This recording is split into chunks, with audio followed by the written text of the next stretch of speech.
Vereador Eudes, muito obrigado pela palavra. Eu quero, em nome da nossa 22ª subseção, da Ordem dos Advogados do Brasil, Seção São Paulo, São José do Rio Preto, dar início a mais um evento. Um evento hoje pela Comissão de Direitos Humanos. Ao lado também vejo aqui presente o Dr. Rafael Azeredo, coordenador também da Comissão de Direito Ambiental. E eu quero reiterar meu agradecimento ao Dr. Francisco Eudes Alves pelo trabalho dedicado à frente da Comissão de Direitos Humanos, ao lado do Dr. Bruno Arena, nosso vice-coordenador. E quero agradecer à doutora Gisele por ter aceito o convite de estar aqui conosco e se sinta ainda aqui de forma virtual em casa, na Casa da Advocacia e Cidadania aqui de São José do Rio Preto. E que venha nos visitar quando quiser, a casa é nossa. Portanto, fica aqui meu agradecimento e o desejo de que tenhamos um ótimo evento. Dr. Bruno Arena, com a palavra. Obrigado, Marcelo Henrique, presidente da 22ª subseção. Obrigado a todos os presentes, obrigado ao coordenador da Comissão de Direito Ambiental. Fiz questão de descobrir o contato, chamá-lo para o debate. É uma honra para mim receber aqui a doutora Gisele Bonatti. E vou ler aqui brevemente o seu currículo. Ela é mestre pela Universidade de Salamanca, Espanha, advogada, coordenadora do curso de Direito da Universidade Cândido Mendes, pelo sotaque que vocês já viram, Universidade Cândido Mendes do Rio de Janeiro, e também doutoranda pela mesma universidade. A doutora Gisele terminou o mestrado, está no mestrado comigo, lá também na Universidade de Salamanca, e também no doutorado. Não cansa de estudar. Então, com certeza, tem muito a contribuir aqui com o nosso debate sobre a proteção jurídica do meio ambiente. Esse ciclo de palestras nosso aqui, a gente sempre reitera todo o evento, e por esses últimos 6 meses do ano de 2021, a gente vai implementar algo muito importante na minha visão, que é tirar um pouco da visão preconceituosa que todos têm dos direitos humanos. Uma estratégia foi buscar a relação dos direitos humanos com outras áreas do direito, os outros âmbitos do direito, para ver que ele está imbricado, está intrincado nos outros âmbitos do direito. Foi assim na palestra de agosto, falando, o Dr. Baria falou da relação dos direitos humanos com o direito do trabalho, vai ser assim hoje na relação dos direitos humanos com o meio ambiente, e vai ser assim nas próximas, direitos humanos do cinema, direitos humanos do tribunal do júri. Então, a gente pretende seguir desmistificando um pouco essa área de conhecimento. Sem maiores delongas, por favor, Zé.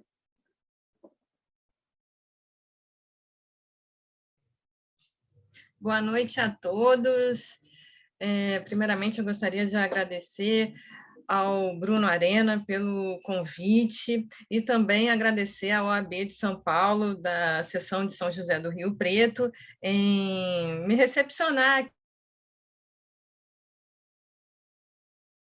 que é o tema da minha tese de doutorado. Uma forma, né? Dos pontos que eu trato, que é a relação do meio ambiente com os direitos humanos. Como a degradação ambiental pode afetar determinados direitos fundamentais. Então, agradeço a oportunidade de expor, né, aqui brevemente, até porque, pela natureza do evento, pelo tempo que nós temos, não podemos abordar todos os pontos, mas, pelo menos, trazer de forma breve essa relação. Então, mais uma vez, eu agradeço o professor Marcelo, ao Rafael, de estar nesse evento aqui. Bruno, muito obrigada. E, então, vou começar aqui a exposição. Eu programei dividir esse tema em duas partes, para ficar de uma forma mais didática da compreensão, né, do tema. Primeiro, eu vou abordar o direito humano ao meio ambiente ecologicamente equilibrado, como surgiu esse direito, esse reconhecimento na esfera internacional, e, após isso, eu vou abordar como faz essa relação da degradação ambiental com os demais direitos humanos. Então, eu vou fazer essa abordagem, esse link. Então, vamos começar. Como surgiu essa parte do reconhecimento do direito ao meio ambiente ecologicamente equilibrado? Foi na década de 70. Na década de 70, quando a Suécia, que é um país da Escandinávia, onde a legislação ambiental é bastante rigorosa, percebeu que estava sofrendo com a chuva ácida e que isso estava tendo a erosão do solo, contaminação da floresta. O que eles fizeram? Eles tomaram uma medida no campo internacional, porque eles sabiam que a legislação deles estava sendo cumprida, mas que estava havendo o problema da chuva ácida. Então, começaram a fazer um estudo e descobriram que a contaminação estava vindo pela corrente do ar. Por quê? Porque as nuvens contaminadas dos países do sul da Europa que estavam contaminando. Como eles não sabiam identificar quem era o responsável, então eles foram até o organismo internacional da época, que, como nós sabemos, na década de 70, o órgão internacional que tinha força para conseguir convocar uma reunião entre os países eram as Nações Unidas. Então, as Nações Unidas convocou uma convenção internacional, que é a Conferência de Estocolmo, para debater sobre esse tema. Então, qual foi o tema? Que não bastava um país ter uma legislação ambiental efetiva, cumprir as normas, se os demais países também não fizerem o mesmo. Por quê? Porque o que adianta você ter a sua legislação eficaz, seu país fiscalizar aquilo, se o país vizinho contamina?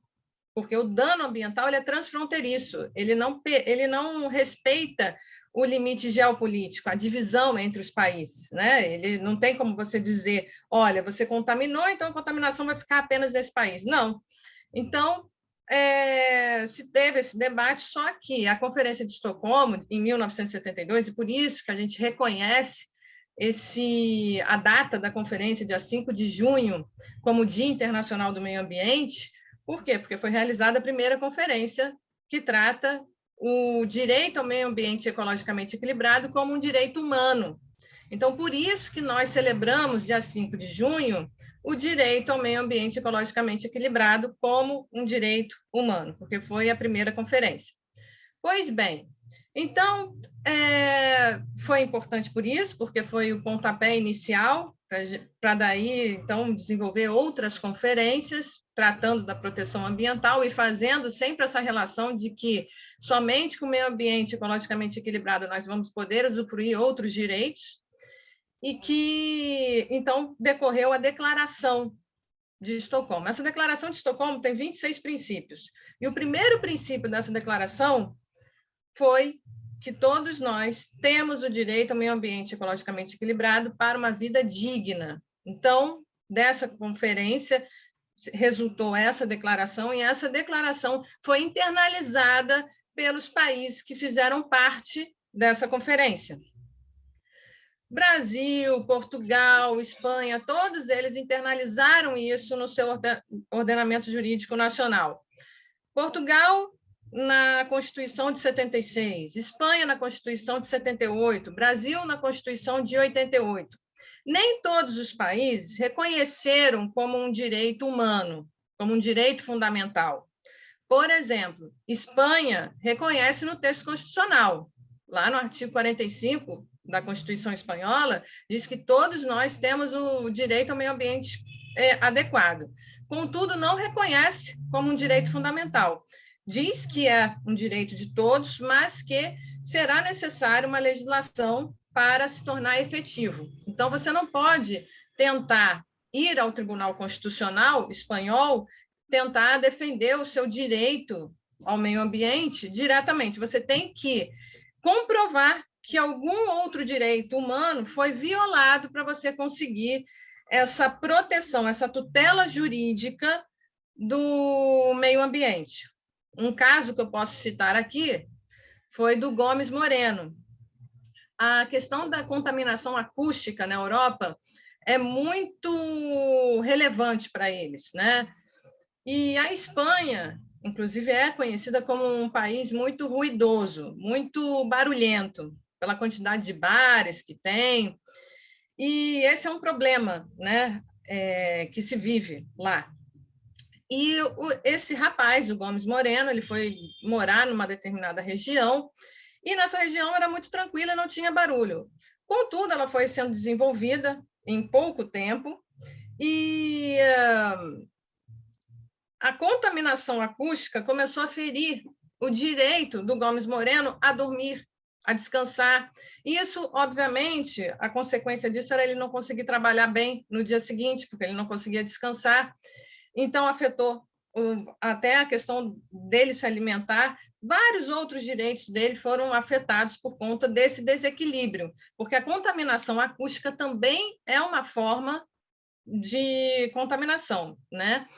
Então, como ele tentou em todas as instâncias, dentro da Espanha, conseguir essa tutela, conseguir comprovar que tinha que haver algo ali para limitar aquele barulho da região, e nada se fazia, ele então foi para o Tribunal Europeu de Direitos Humanos. E no Tribunal Europeu de Direitos Humanos, ele então processou quem? A própria Espanha, porque ela não estava garantindo o direito dele a saúde, a moradia, por conta dessa contaminação acústica. E aí, o Tribunal Europeu de Direitos Humanos condenou a Espanha, dizendo que ela teria que limitar o horário de funcionamento dos bares, a altura do som emitido. E aí, então, Gomes Moreno finalmente conseguiu a paz e voltar a ter a sua vida normal.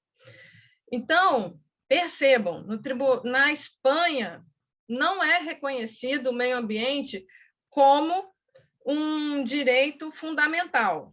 Contudo, se você consegue comprovar que algum outro direito fundamental seu foi violado, você consegue, então, a tutela ambiental indireta, que foi o que aconteceu, né? Você conseguiu um equilíbrio ali ambiental por conta que se conseguiu comprovar que outros direitos que eles reconhecem como direitos fundamentais tinham sido violados.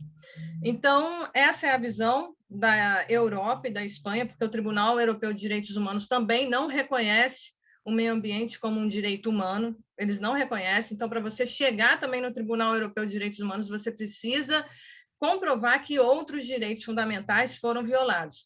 Outro caso que também chegou lá, no TED, que é o Tribunal Europeu de Direitos Humanos, foi o caso do aeroporto de Londres, famoso aeroporto Heathrow. As pessoas que residiam na volta começaram a ter problemas por conta da contaminação acústica. Como não foi feito nada, então se acudiu o Tribunal Europeu de Direitos Humanos e, da mesma forma, condenaram a Inglaterra para conseguir a proteção, né, daquelas pessoas, limitando o horário dos voos, e dessa forma se equilibrou. Então, essa é a parte europeia. Como é que é aqui na América Latina? Na América Latina, nós temos a Corte Interamericana e o Pacto de São José da Costa Rica. Ele reconhece ou não o direito ao meio ambiente ecologicamente equilibrado? Sim. Na Carta de São José da Costa Rica, nós temos o reconhecimento do meio ambiente. Contudo, se nós formos ver as demandas, geralmente são casos de comunidades indígenas que tiveram seus direitos humanos violados naquele caso, por exemplo, uma construção de uma hidrelétrica, e aí teve que tirar aquelas pessoas daquele local, e aí você tem as questões ambientais envolvidas ali, até porque o ambiente para essa comunidade indígena é muito importante, eles têm uma relação com a terra muito importante, né? Uma árvore para eles não é apenas uma árvore. Então, quando você corta aquela árvore, você faz um desmatamento naquele local para passar ali transpor, né, o rio, né, para a construção da hidrelétrica, isso afeta muito os direitos deles, até de identificação com a própria cultura, porque a árvore, para eles, não é uma simples árvore, ali tem os ancestrais, aquilo ali representa muito mais. Então, esse tipo de caso já chegou na Corte Interamericana, mas não temos casos, por exemplo, de rompimento de barragem, como foi um caso aqui, né, de Brumadinho, da Samarco. Esse tipo de caso ainda não chegou, até porque para chegar na Corte Interamericana você precisa esgotar todas as instâncias dentro do país, para então você, né, se aí não conseguiu a tutela internamente, aí sim você vai para o órgão regional, que aqui no caso da América é a Corte Interamericana. Bom, então eu falei desse reconhecimento, né, na Europa, em duas regiões, né, América e Europa, e agora no Brasil. O Brasil reconhece ou não o direito ao meio ambiente ecologicamente equilibrado como um direito humano? Sim, reconhece. Isso veio reconhecido no texto constitucional de 1988, na nossa atual Constituição, no artigo 225. No artigo 225 está lá dizendo que todos nós temos direito ao meio ambiente ecologicamente equilibrado, que é um direito das presentes e futuras gerações. Ele não está previsto no artigo 5º, alguns até já questionaram na doutrina, quando a gente, né, estuda sobre o tema, alguns questionam falando, não, isso é apenas uma orientação de política pública, isso aqui não é um direito fundamental, porque não está previsto no artigo 5º, mas nós sabemos que os direitos fundamentais não estão apenas restritos ao artigo 5º, existem outros no texto constitucional. E o artigo 225 é um exemplo. E o nosso STF já reconheceu em seus julgados que nós reconhecemos aqui o meio ambiente como um direito fundamental de terceira geração. Melhor dizendo, terceira dimensão. Por quê? Porque tem também crítica na doutrina que quando a gente usa o termo geração, a gente acaba excluindo a proteção das gerações anteriores.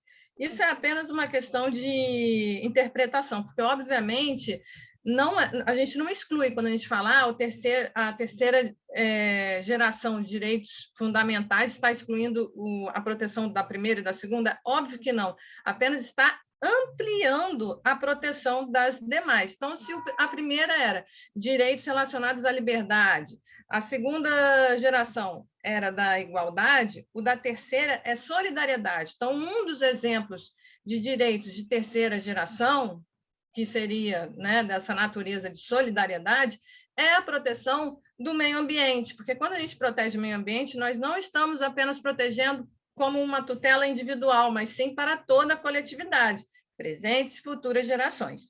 Então, nós temos esse direito como um direito de terceira geração ou dimensão, conforme seja melhor o termo, né, aqui para ser aplicado.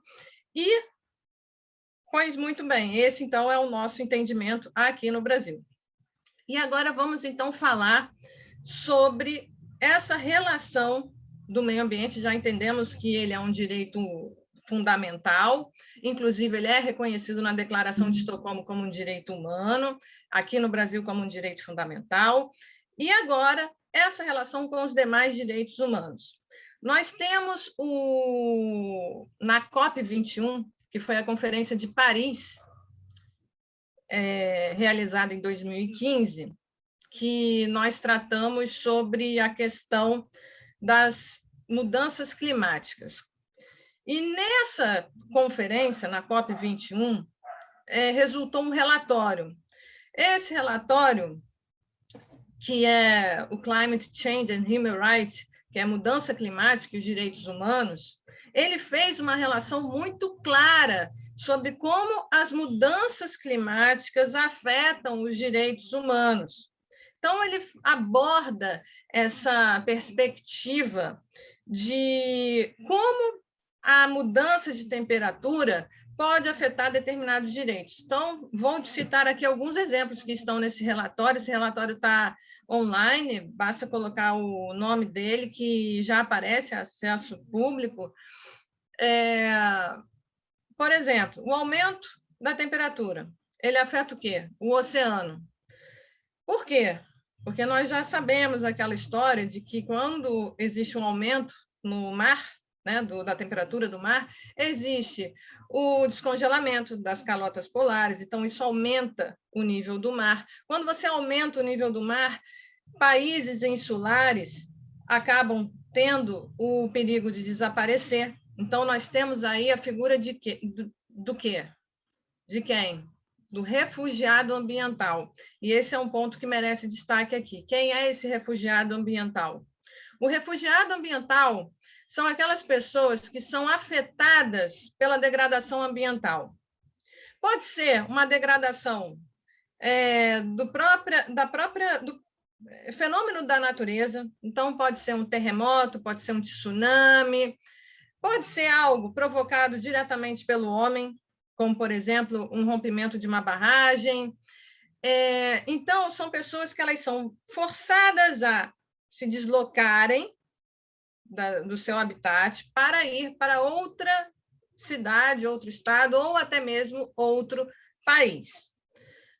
Bom, então, o caso dos haitianos, em 2010, teve um terremoto, que recentemente também teve outro terremoto. O que aconteceu com eles? Tudo ficou destruído lá, né? Foi um grande terremoto, as pessoas já não tiveram condições de ficar lá, foi um fenômeno natural, terremoto, e elas tiveram, então, que sair de lá, porque já não tinha mais condições, perdendo as suas casas, então o direito à moradia já foi violado, ao trabalho, elas já não tinham mais condições, e cada uma procurou um destino. O Brasil recepcionou muito refugiado haitiano, tanto é que, em 2013, a Dilma criou um decreto para regularizar a situação deles aqui no Brasil, porque essas pessoas, quando chegam aqui, elas não têm condição nenhuma de sobrevivência, porque elas não têm trabalho digno, porque elas não são reconhecidas como refugiados.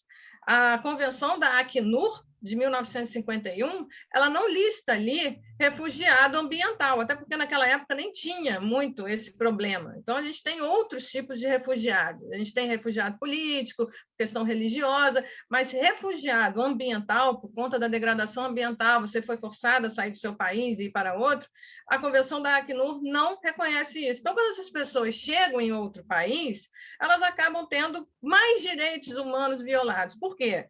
Porque muitas submetem ao trabalho escravo, prostituição, falta de saúde, porque a pessoa não é reconhecida ali como cidadã. Então, ela acaba não tendo nenhum direito reconhecido. Por conta do quê? Da questão ambiental que forçou ela a sair daquele país. Existe um filme muito bacana no Netflix chamado O Menino que Descobriu o Vento, e retrata muito essa situação na África, que tem um rapaz, esse rapaz ele é de uma família, né, lá da África, e aí acaba que eles vivem da agricultura. E aí, por conta dessa variação climática, eles sempre viveram de vender grãos, né? Mas por conta dessas mudanças climáticas, então começou a intensificar as épocas de seca ou inundação. Então, ele nunca conseguia fazer a colheita. Então, isso prejudicava ele, tanto no que ele tinha para se alimentar, porque ele já não tinha mais comida para se alimentar, aquilo que ele plantava já não tinha mais, e nem moeda, porque aquilo era o que ele vendia para ter moeda e comprar outras, né, o que ele precisava para subsistência, para sobreviver. E aí acaba que o próprio nome, o título do filme é um spoiler, né? O menino que descobriu o vento, porque ele então descobre ali um sistema eólico. E aí é uma nova forma de energia, né? Então foi uma forma que ele conseguiu para equilibrar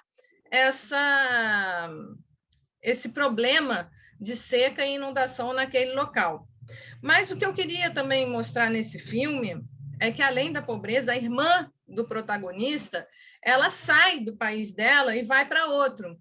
E aí mostra no filme ela super angustiada com o namorado dela, noivo, que ela não sabia o idioma do outro país que ela estava indo. Então, imaginem aquelas pessoas que, por conta desse desequilíbrio, tinham que sair daquilo porque estavam com medo, né, de passar fome, de qualquer coisa, né, de morrer até por conta disso, e vão para outro país sem saber o idioma, sem poder trabalhar.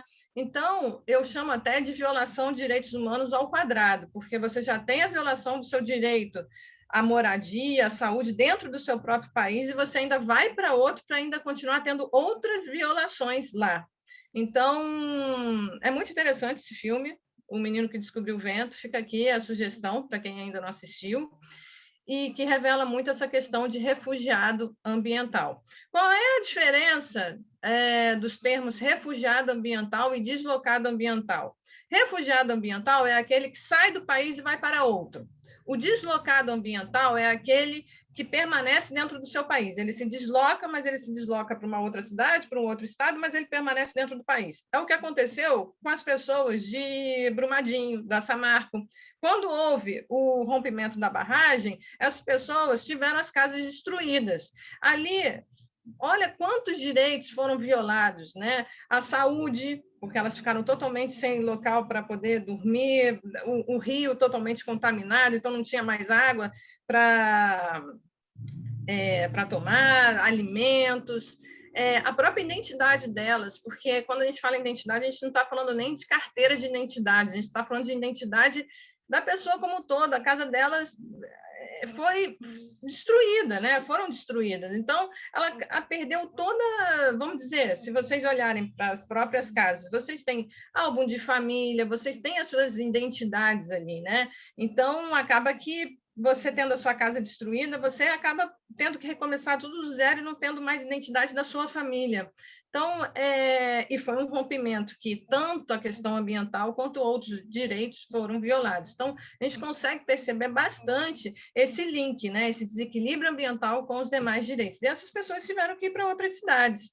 Então, elas se deslocaram. Então, quando esse deslocamento fica dentro do próprio país, nós chamamos de deslocado ambiental. Quando a pessoa vai para outro país, nós chamamos de refugiado. E é um grande problema, por quê? Porque não existe essa figura de refugiado ambiental na Convenção Internacional da Acnur. E aí acaba que essa pessoa, quando chega em outro país, acaba tendo mais direitos violados. Então, temos essa questão dos refugiados, e sempre todo esse desequilíbrio ambiental acaba afetando a alimentação, porque o aumento da temperatura, as pessoas elas não conseguem, principalmente as pessoas que trabalham em obra, na agricultura, não conseguem, elas ficam num estado mórbido que não conseguem nem mais raciocinar. Então, olha o direito ao trabalho, o direito à alimentação, né? Em locais que tem seca, acaba ali o trabalho, a alimentação também. Água doce é um problema que nós estamos vivendo aqui no Brasil, inclusive no estado de São Paulo. Não é recentemente, né? Eu acho que foi em 2018, salvo engano, 2019, nós tivemos o problema da falta de água. Aqui no Rio de Janeiro, problema de água contaminada, as pessoas tendo que comprar água. O ser humano ele consegue sobreviver uns 20 dias sem alimentos, mas sem água potável ele não consegue. E água é um problema muito grave, porque, graças a Deus, aqui, todos que estamos, né, presentes hoje aqui, nós temos em nossas casas água para lavar a nossa louça, a roupa, banheiro, tudo funcionando, né, para tomar banho. Graças a Deus, mas isso não é uma realidade de todos nós. Então, a água está relacionada, obviamente, com o saneamento básico, e isso está relacionado com o meio ambiente, e sem água nós não temos qualidade de vida, né? Inclusive, em última instância, não temos direito nem à vida mesmo, né? Então, todos esses pontos estão na nossa Agenda 2030 da ONU, que faz parte, né, dos Objetivos de Desenvolvimento Sustentável, e que nós temos que olhar muito bem para isso, porque fica muito clara essa relação de que, sem o meio ambiente ecologicamente equilibrado, nós não temos como usufruir dos demais direitos fundamentais. Então, aqui eu encerro a minha exposição e passo a palavra aos senhores.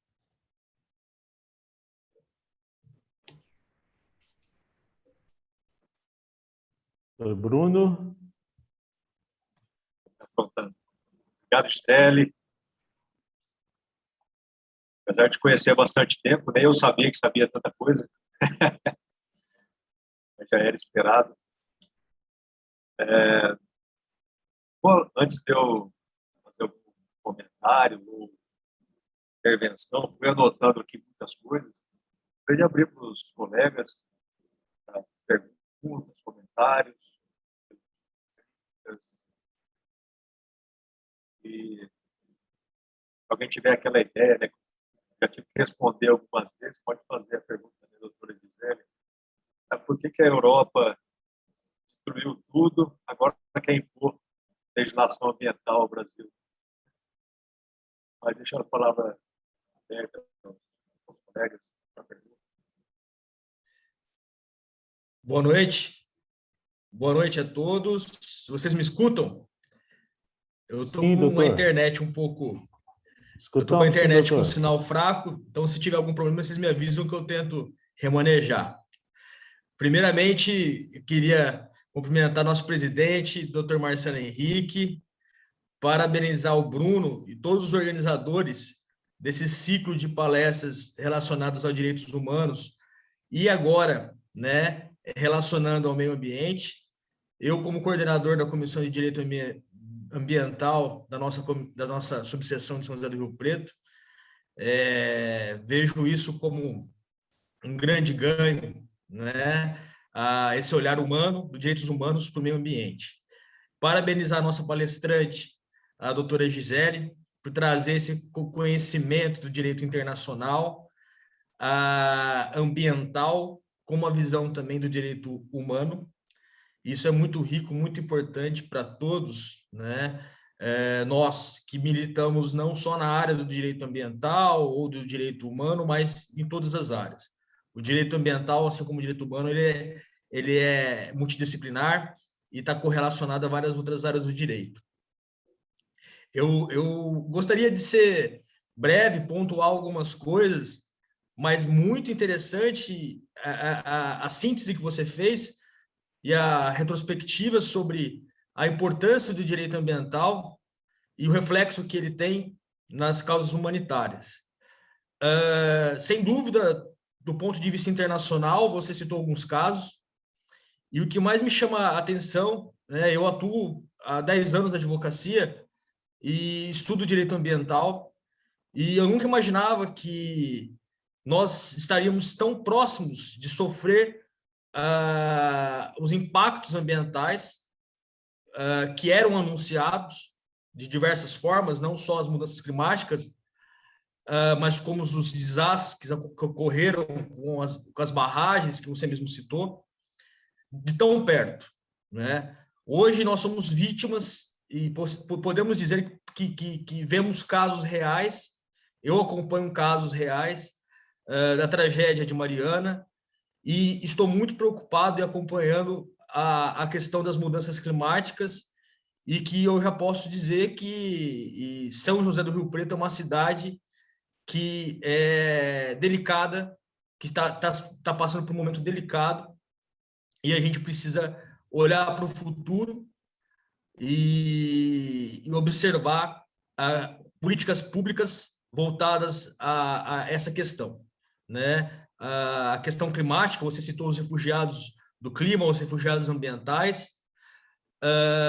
Nós temos que, sim, observar o direito ambiental e as políticas públicas ambientais com uma visão humanitária, o que eu acho que hoje não é visto. A vítima de um desastre ambiental, às vezes, é visto como um fator econômico pela empresa que causou o dano ou pelo poder público, e não como um ser humano, né? Eu represento comunidades de pescadores que foram afetados pela tragédia de Mariana, e eu sei o quanto essas pessoas sofrem, e esperam as indenizações e o tanto que isso é dolorido, né? E também vejo outras questões, né, que influenciam na saúde, como os problemas das queimadas, enfim, e que pode envolver comunidades como a nossa própria cidade de São José do Rio Preto. Eu queria colocar para a doutora Gisele uma pergunta, que na verdade é uma provocação, mas como ela olha, né, daqui para frente, a necessidade da gente realmente provocar esse olhar mais humano para os problemas ambientais que nós estamos enfrentando e a necessidade de construção de políticas públicas voltadas às mudanças climáticas. Porque nós acompanhamos muitas conversas, muitas convenções internacionais, mas me parece que hoje nós não estamos preparados, não estamos criando instrumentos de mitigação e adaptação, e já estamos sofrendo as consequências, e as perdas são econômicas, são sociais, são para a saúde, são para todos. Então, gostaria de deixar essa provocação, né, parabenizar mais uma vez.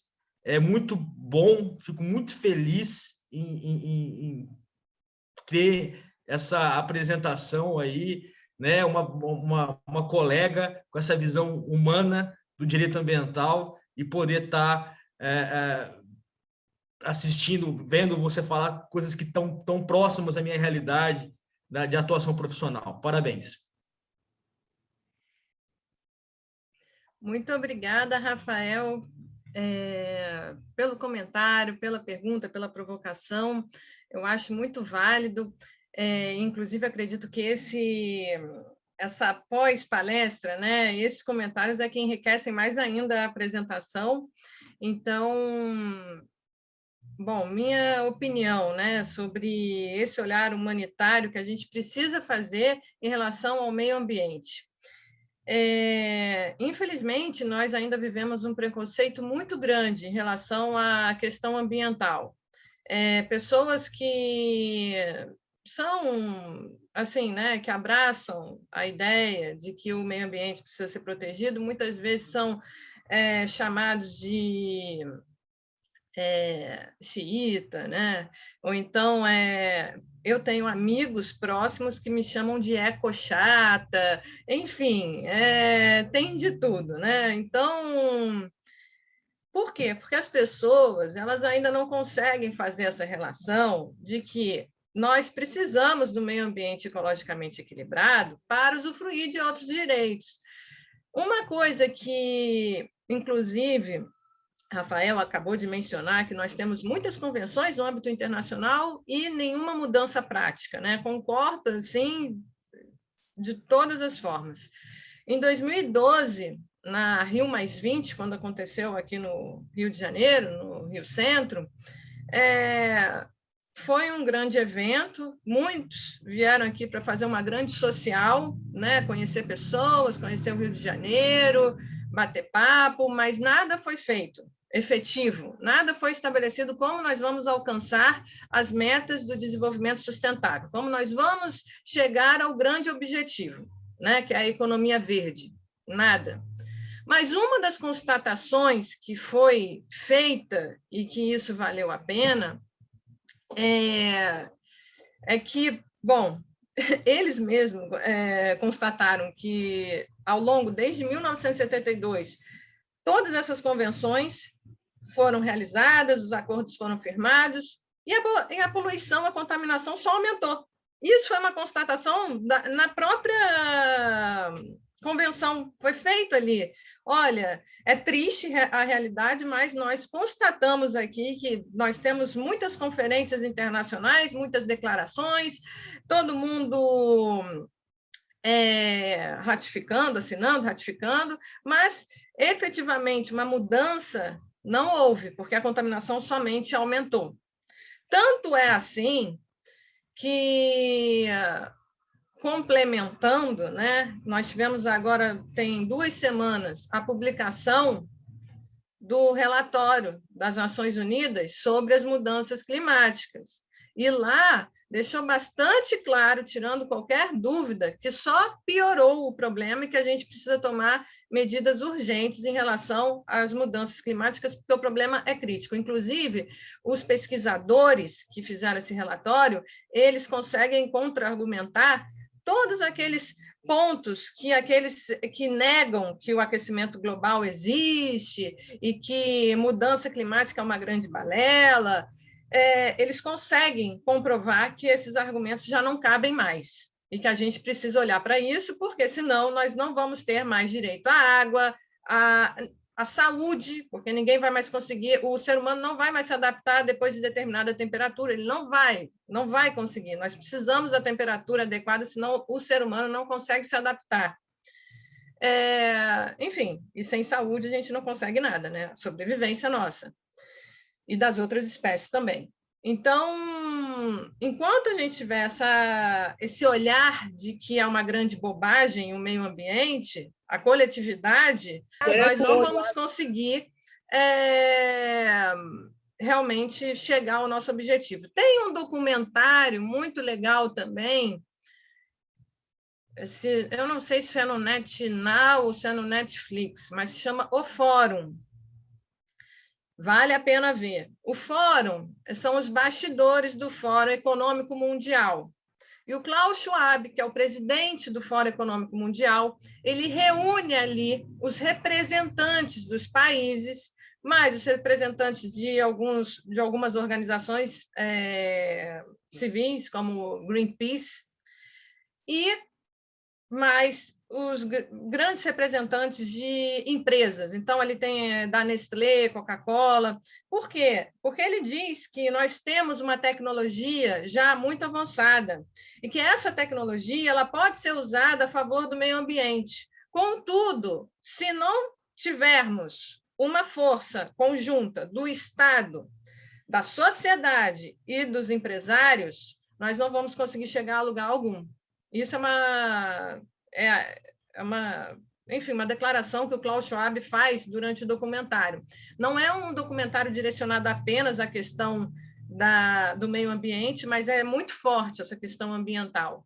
E a gente consegue perceber, porque como é um documentário que passa imagens reais ali, né, de como foi feito esse debate, nós vemos até muitas cenas ali dos representantes dessas empresas, tipo rindo, lá vem, porque o Greenpeace, né, questiona determinadas condutas e eles meio que tratam com ironia, também mostra alguns presidentes também tratando tipo, meio ambiente. Então, enquanto a gente tiver essa postura, não tiver uma força da sociedade junto com as empresas e o próprio Estado, né, realmente vai ser muito difícil alcançar. Então, isso somente, esse olhar humanitário para o meio ambiente só vai ser alcançado quando a gente conseguir esses 3 vetores na mesma direção.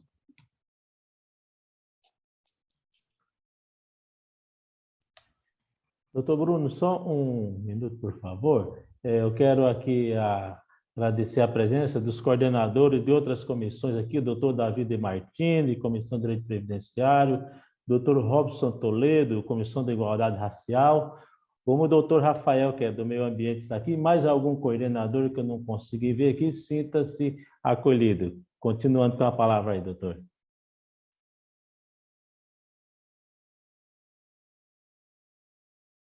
Alguém tem mais alguma pergunta?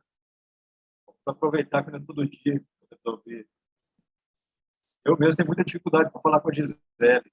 Mandou uma mensagem, ela responde por 2, 3 dias. Então, vamos aproveitar que ela está à disposição. Eu gostaria de fazer uma pergunta, doutor Bruno. Doutora Gisele, parabéns pela exposição, de forma didática, dividindo o seu conhecimento conosco. Parabéns pela apresentação. Nos seus estudos, o que a doutora... Claro que se soubesse, de repente, já não estaríamos nessa situação, mas o que a doutora acha que nós, o Brasil, poderíamos fazer, né, como Estado, como nação, para melhorarmos esse equilíbrio ecológico que nós buscamos sempre, que está lá previsto na nossa Constituição? Se pudesse fazer, o que a doutora Gisele faria para nós melhorarmos esta relação do humano com o meio ambiente? Muito obrigada pela pergunta, doutor Marcelo. Bom, a minha visão, que inclusive é o que eu tento desenvolver um pouquinho na minha tese de doutorado, que é do setor econômico, porque para mim é muito claro que a grande contaminação é proveniente das indústrias, né? Então, eu acredito que o Estado, fomentando um desenvolvimento sustentável, como, por exemplo, incentivando através de isenção de impostos, tributos para essas indústrias, porque hoje não tem incentivo nenhum industrial para que ele seja sustentável, ao contrário, ele tenta implementar medidas sustentáveis na produção dele e o produto final dele sai mais caro. E o consumidor não quer comprar um produto mais caro. Então, acaba que ele vai produzir da forma que a legislação permite, né, que a legislação, o limite, né, ali, que é uma poluição grande, se constata, né, pelo acúmulo de resíduo, pela água contaminada, pela emissão do gás carbônico, o limite permitido é alto, então ele vai fazer aquilo dentro do limite que ele pode.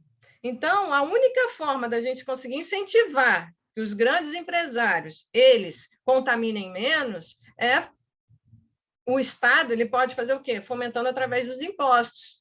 Isso eu acho que seria um grande incentivo, porque, fora isso, por que ele vai produzir algo, implementar, por exemplo, um filtro de alta tecnologia, produtos mais desenvolvidos, tudo mais caro para ele? Ele não vai ficar com esse prejuízo para ele, ele vai querer compartilhar esse prejuízo com o consumidor, e o consumidor, principalmente numa economia como a nossa, que está passando por uma crise, ele não vai querer comprar, ele vai comprar o produto mais barato dele. Então, precisa estar aliado. Então, hoje, né, obviamente, existem várias saídas para um desenvolvimento sustentável, mas uma que me vem agora na cabeça, né, seria essa questão tributária, porque hoje um dos grandes problemas dos empresários são os tributos, né? Os tributos eles conseguem até quebrar a empresa, de tão alto que é. Então, você dando esse incentivo tributário aos empresários, isso tornaria uma produção mais sustentável. Então, isso já ajudaria muito nós a alcançarmos uma diminuição da emissão dos gases poluentes, da emissão dos resíduos nos rios, nos oceanos, do acúmulo do resíduo, uma logística reversa aplicada, como, por exemplo, investir em captar o produto final da cadeia de consumo e reciclar ele, reutilizar ele, porque hoje a gente trata muito, até eles chamam aqui de greenwashing, né, que é maquiagem verde, são aquelas empresas se vendendo como muito sustentáveis e, na verdade, não tem prova nenhuma de que elas reciclam o produto final, de que elas realmente são ecológicas, né, não tem, elas só vendem esse slogan porque sabe que os consumidores querem comprar um produto, né, eco-friendly, amigo do meio ambiente, mas, na verdade, não comprovam isso. Então, a gente tem essa maquiagem verde, a gente tem esse greenwashing acontecendo, mas se realmente tivesse uma ajuda governamental e uma fiscalização, como, por exemplo, marca de certificação, uma ISO, existe a ISO 14001, que é a questão ambiental, mas a gente poderia criar um outro tipo de marca de certificação para essas empresas que estão implementando, né, uma produção mais limpa. Eu acho que isso já ajudaria bastante, mas, obviamente, existem outras formas da gente conseguir alcançar esse desenvolvimento sustentável, mas essa eu acredito que seria bastante eficaz. Doutora Gisele, compreendi. Concordo com a doutora, mas eu gostaria de emendar uma outra pergunta, aproveitando o seu conhecimento. A nossa legislação brasileira de meio ambiente, comparado com outros países, de preferência do porte do nosso, ela é em que patamar de fiscalização, em que patamar de rigor que nós temos comparado com outros países? Perfeita pergunta, doutor Marcelo. Então, vamos comparar aqui com a América Latina, né? Que são países equiparados ao nosso, né? Pelo menos está no mesmo contexto nosso. Nossa Constituição é conhecida como Constituição Verde, ou seja, a nossa Constituição ela é conhecida como exemplo a seguir. Então, a nossa legislação ambiental, ela, assim, quando alguém quer fazer um trabalho de direito comparado com algum país que realmente tem uma legislação bem feita, né? Então, por exemplo, a Argentina quer comparar com o Brasil. Ele vai estudar a legislação brasileira, porque aqui é uma legislação modelo para seguir. Contudo, qual é o grande problema nosso? É a falta de efetividade, fiscalização, corrupção, porque isso existe. Tanto é que eu escrevi um artigo de como a corrupção afeta o meio ambiente. Porque a nossa legislação ela está muito bem feita, muito bem estruturada. Existem lacunas? Existem, e que podem ser corrigidas, não há problema. Contudo, ela está muito bem estruturada. Comparando com os outros países, ela é exemplo.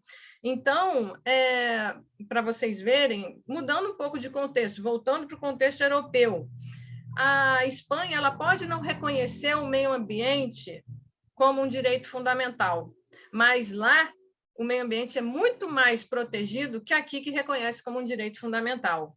Então, a gente pode ter uma legislação modelo, mas isso não quer dizer que nós vamos ter um meio ambiente ecologicamente adequado, protegido, porque isso não é sinônimo.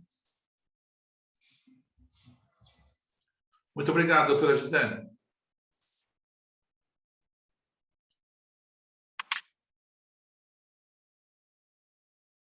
Alguém?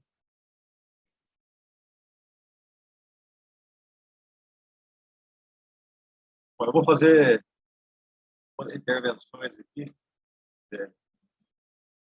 Eu acho que o objeto de pesquisa, e o que você citou, tem um pouco a ver com o meu objeto de pesquisa, só que na área criminal, que é como a gente pode combater algo que é transfronteiriço com um combate por instrumentos locais.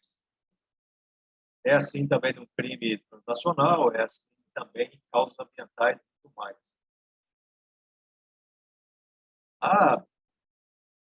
Mapeando, né, há vários doutrinadores nessa linha, falar do universal e do relativo. Então, parece que o crime transfronteiriço, assim como o direito ambiental, parece ser mais ligado ao internacional, aos direitos humanos, aos direitos fundamentais, do que a legislações específicas. Engraçado que o artigo 225 da Constituição foi um dos poucos no Brasil, quando da Assembleia Constituinte, que teve divergência. Todos os 250 artigos da Constituição, mais de 100, houve muitas divergências e brigas partidárias, mas o 225 acho que foi o único partido, né, o único artigo que foi unânime. Eu já ouvi falar isso, não sei referenciar a fonte, mas já ouvi falar isso. Ninguém estava contra a proteção do meio ambiente. Engraçado como isso vem sendo alterado, né, ao longo do tempo. Os mais radicais, mais ambientalistas, eu já vi pessoal que milita no direito ambiental dizer que se a gente não tem um meio ambiente equilibrado, logo a gente não tem vida, logo não tem nada. Então, tudo está no ambiente, no direito ambiental. Então, seria o ramo mais não básico do direito, né? Às vezes mais que constitucional. Então, deveria tudo partir dele. Uma observação histórica que eu lembrei aqui quando estava falando da água, a gente consegue viver sem água. Alguns documentários que eu já vi dizendo por que Roma era superior ou se foi superior e se achava superior ao mundo inteiro à época, quase o mundo todo, porque eles tinham um sistema em Roma de distribuição de água por meio daqueles aquedutos e tal. Então, foi um dos primeiras cidades assim, que teve a água encanada, né? Passava pelas casas e as pessoas os romanos podiam tomar banho, podiam fazer suas necessidades, que tinham um esgoto ali, etc. céu aberto, mas tinha ali uma limpeza. Eles eram superiores, se achavam superiores por causa disso.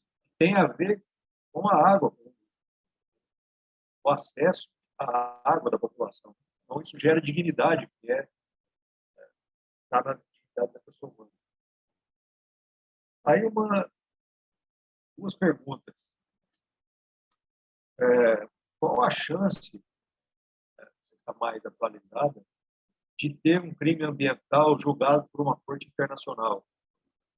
Já se aventou que os crimes ambientais pudessem ser julgados pelo GPI ou algum outro tribunal penal, algum outro tribunal que julgasse esse tipo de crime?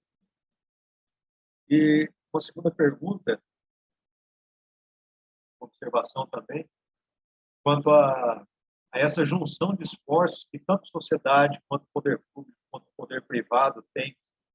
Quase tudo isso, né, tem que se conjuntar para que alguma coisa seja realmente mudada e desenvolvida na sociedade. É assim também na educação, é assim na inovação, é assim quase tudo, é assim também no meio ambiente. E um contra-exemplo disso é que, quando eu trabalhei na Petrobras, um dos primeiros cursos que a Petrobras dava, tinha ali uma ambientação quanto ao sistema Petrobras, uma das primeiras aulas era que a quantidade de gás carbônico hoje na atmosfera não era maior do que há 2.000 anos atrás. Então, a empresa começava a doutrinar as pessoas que não tem problema o petróleo. Não estava afetando a atmosfera. Então, vê que além de não investir em energia limpa, em vez de pegar o petróleo, até a Arábia Saudita fazendo isso, em vez de pegar o petróleo e investir em energia limpa, ainda doutrinava que a quantidade de gás carbônico na atmosfera era assim mesmo, era o ciclo da Terra. Então,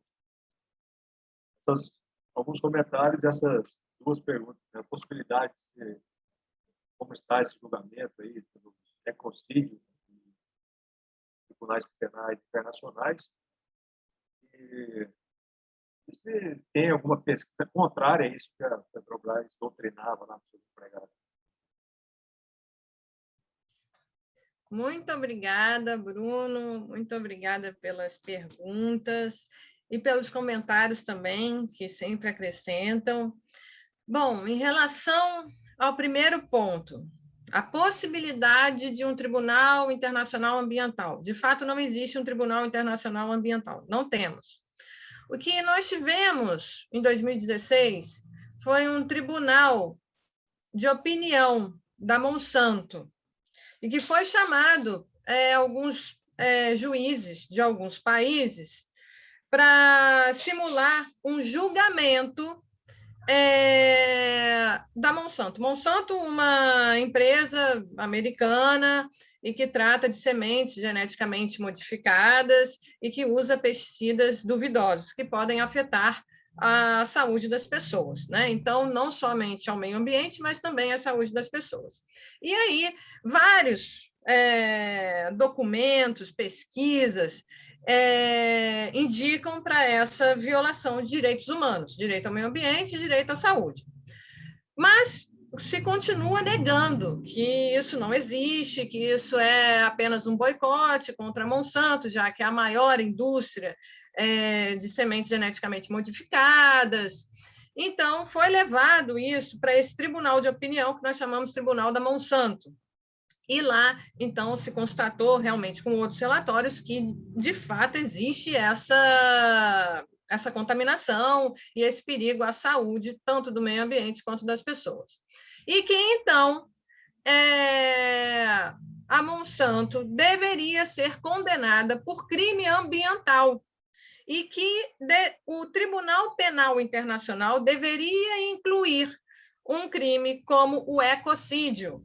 Esse ecocídio deveria ser, ao lado do crime contra a humanidade, os outros crimes que o Estatuto de Roma reconhece, são 4 crimes, né? O Estatuto de Roma, deveria, então, incluir um 5º crime, que seria o ecocídio. Contudo, eles decidiram, quem faz parte do Tribunal Penal Internacional, decidiu que não seria um quinto crime, seria uma subespécie, o ecocídio seria uma subespécie de crime contra a humanidade.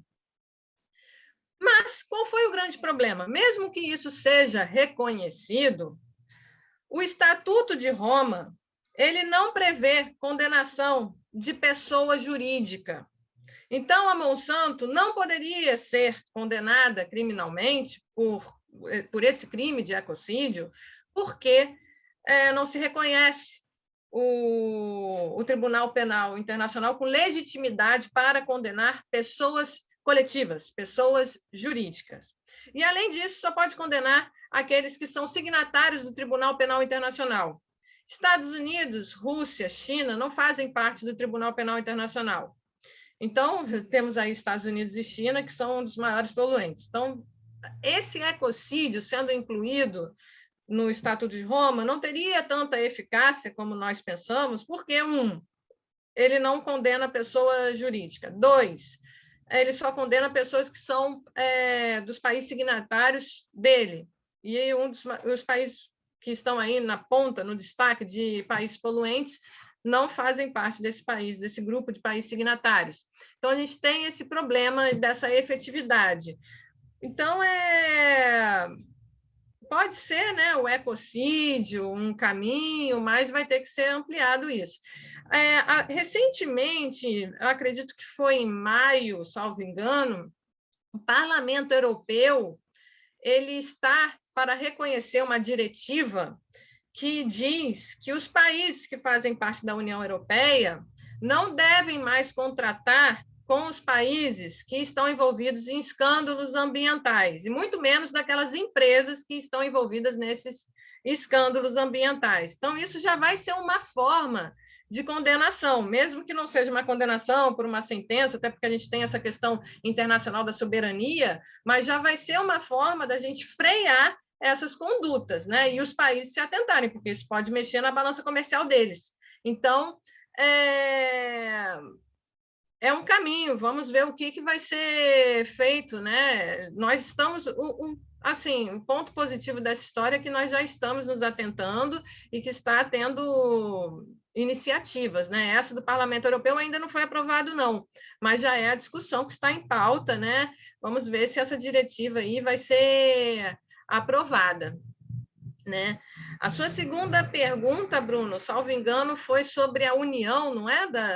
Essa força conjunta da sociedade, Estado e sobre empresas. O nível de gás carbônico, né, na atmosfera, se tem alguma pesquisa contrária ao que a Petrobras fala doutrinando ali, né, seus funcionários, que era o mesmo nível de gás carbônico da época do Império Romano, que é o ciclo da Terra, não tem nada a ver com petróleo. Olha, essa questão, eu nunca fiz uma análise direta com a emissão do gás proveniente da indústria do petróleo,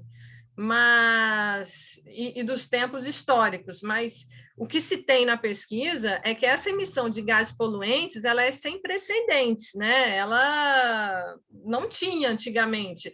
O ponto de partida da poluição e da emissão dos gases poluentes veio com a Revolução Industrial, e que se intensificou com essa mudança aí, com as estratégias econômicas, como obsolescência programada, financiamento de instituições, tudo isso fez com que a gente formasse uma sociedade de consumo, a partir, né, se intensificou mais na década de 80 para cá, e que aí veio essa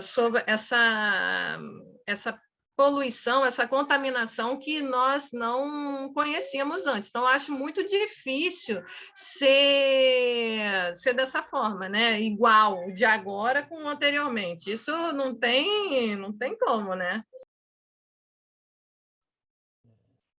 Legal.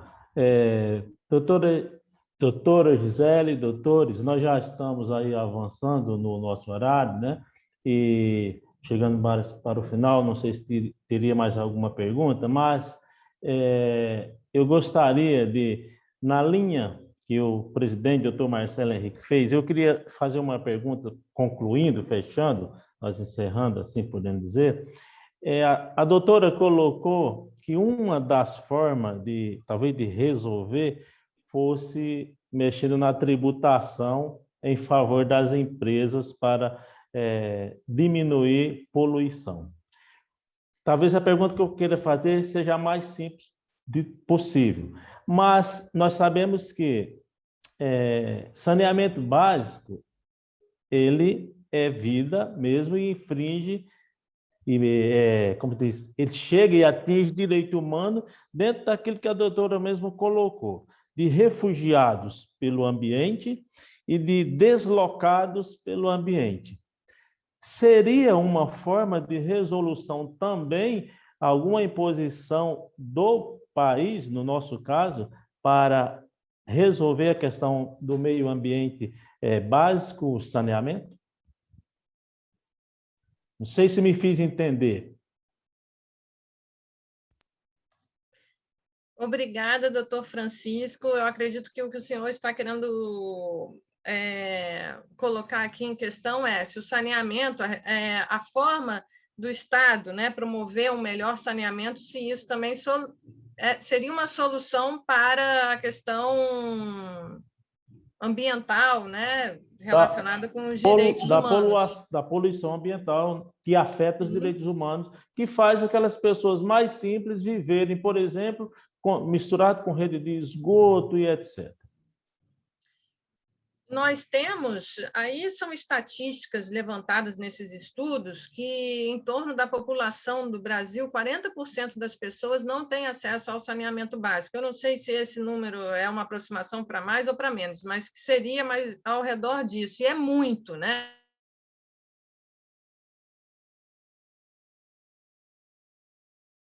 Básico, isso é muito. E a Indira Gandhi, que foi, inclusive, a única representante presente na Conferência de Estocolmo, em 72, ela falou a frase que ficou conhecida até por esse destaque, que ela falou, uma das maiores formas de contaminação é a pobreza. A pobreza, ela polui muito. Então, a falta de saneamento está relacionado com a pobreza. E, obviamente, isso resulta numa contaminação, porque é o esgoto a céu aberto, né? Enfim, é um ambiente insalubre que as pessoas acabam vivendo ali. E isso afeta o direito à vida, a saúde, a dignidade da pessoa humana.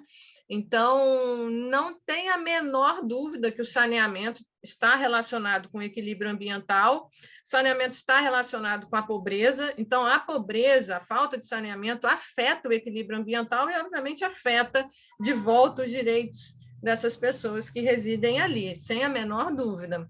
E isso, inclusive, é o 6º objetivo, salvo engano, dessa Agenda 2030 da ONU, que é sobre os 17 Objetivos do Desenvolvimento Sustentável, o 6º objetivo é água e saneamento, salvo engano. Então, é a pauta, né? E, bom, é a Agenda 2030, porque se pensa que até 2030 esse problema ele tem que ser sanado, né? Para a gente conseguir alcançar o equilíbrio ambiental. Então, o saneamento está dentro dessa lógica de que, para alcançar o equilíbrio ambiental, tem que focar no saneamento, sem menor dúvida, doutor Francisco. Obrigado, doutora. Caros colegas, caros doutores, doutoras participando aqui, nós sempre temos aí o hábito de irmos aí entre 20 e 20 e 10, já são 20 e 10, acho que a doutora Gisele esclareceu aqui a todos nós, deu uma aula e nos esclareceu inúmeras dúvidas. Eu quero, em nome, como coordenador da Comissão de Direitos Humanos da 22ª Subseção, agradecer a cada um e a cada uma que permaneceu conosco até agora, a doutora Gisele pela à disposição de atender o convite do Dr. Bruno Arena, o nosso vice-coordenador na comissão, e que temos mais uma série de palestras nessa direção até dezembro do corrente ano, já convidando para que no próximo mês nós vamos ter aqui neste espaço o doutor Luciano Macri, falando de Tribunal do Júri de Direitos Humanos.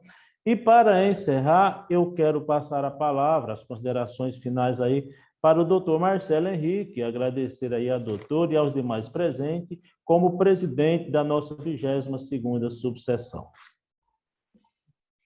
Doutor Francisco Eudes Alves, muito obrigado pela concessão da palavra.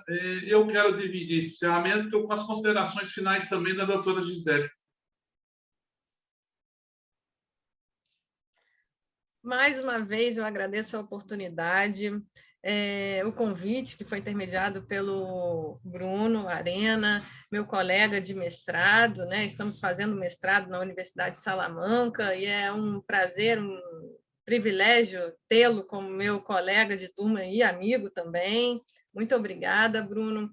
E agradeço novamente à OAB de São José do Rio Preto em me receber aqui e eu poder compartilhar esse tema que eu tenho tanto carinho, não apenas como professora, porque eu leciono Direito Ambiental na Faculdade Cândido Mendes, da Unidade de Ipanema, no Rio de Janeiro, mas também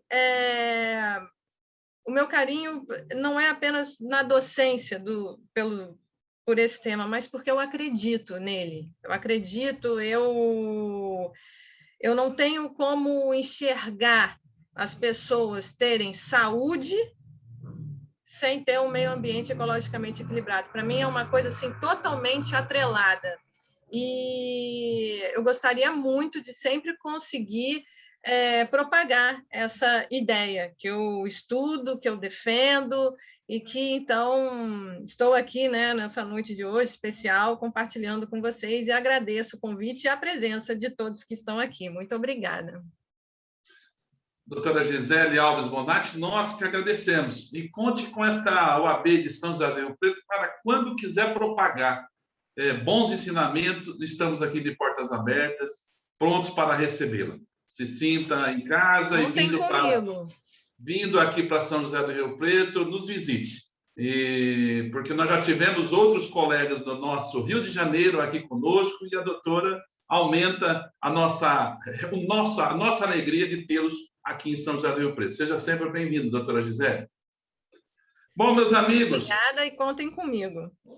Bom, meus amigos, eu quero agradecer a presença de cada um dos senhores e senhoras aqui, advogados e advogadas. Quero reiterar, quero cumprimentar o Dr. David Martini, o coordenador da Comissão de Direito Previdenciário. Quero também cumprimentar o Dr. Robson Pedro de Toledo, coordenador da Comissão de Igualdade Racial. Dr. Rafael Azeredo de Oliveira, coordenador da Comissão de Direito Ambiental. Colegas que estão à frente de comissões para que nós possamos ter a melhoria da qualidade do exercício da nossa profissão e também da cidadania. Eu quero também agradecer ao Dr. Francisco Eudes Alves e ao Dr. Bruno Arena pela coordenação desta importante comissão de Direitos Humanos, que está previsto lá no nosso artigo 44 como uma das finalidades da nossa Ordem dos Advogados do Brasil. Portanto, fica aqui o meu agradecimento a todos e todas. E pela nossa 22ª subseção da Ordem dos Advogados do Brasil, Seção São Paulo, São José do Rio Preto, em nome da Comissão de Direitos Humanos, declaro encerrado este evento. Uma ótima noite e que Deus possa abençoar cada um dos senhores e senhoras. Um grande abraço, fiquem com Deus.